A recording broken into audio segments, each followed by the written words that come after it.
Eu me chamo Samara, sou coach e faço parte da Amazing Consultoria e Coach. Nós na Amazing inspiramos pessoas a realizarem seus sonhos.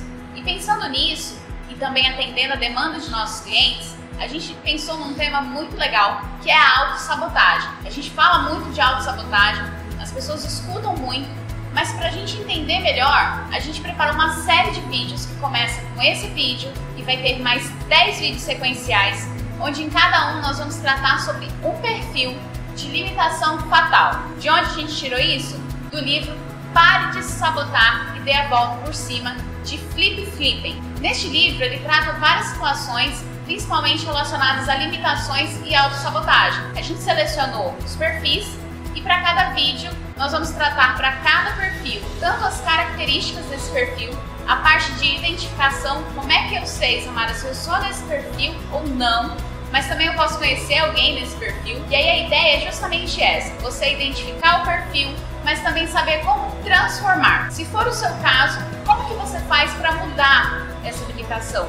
Para fazer com que essa chave vire e que você consiga dar essa volta por cima. E mais do que isso, a gente também vai falar como lidar com pessoas nesse perfil para que você tenha também um maior desempenho, um melhor sucesso aí na sua vida e elimine essa sabotagem que pode estar te rondando. Os vídeos serão postados toda quinta-feira, então vai ser um vídeo por semana para você ter tempo de trabalhar essa limitação e até mesmo mostrar para outras pessoas, para que todos possam conhecer e transpor essas limitações. Bom, e você pode estar se perguntando, Samara, por que eu devo assistir essa série até o final? A verdade é que todos nós temos comportamentos limitantes e esses comportamentos impedem a gente chegar mais perto dos nossos sonhos, chegar aos nossos objetivos.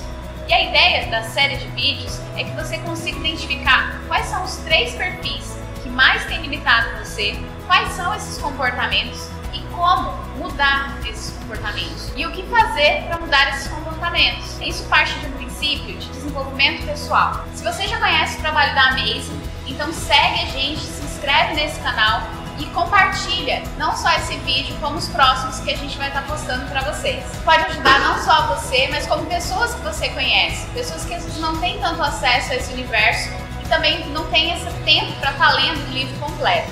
Então, compartilha que outras pessoas podem estar curtindo também a gente, seguindo aqui e se inscrevendo no canal. Então, fica ligado, vem com a gente que o próximo vídeo vai falar sobre o primeiro perfil, o perfil à prova de balas. Vem com a gente, vem pra Amazing e não esquece de se inscrever.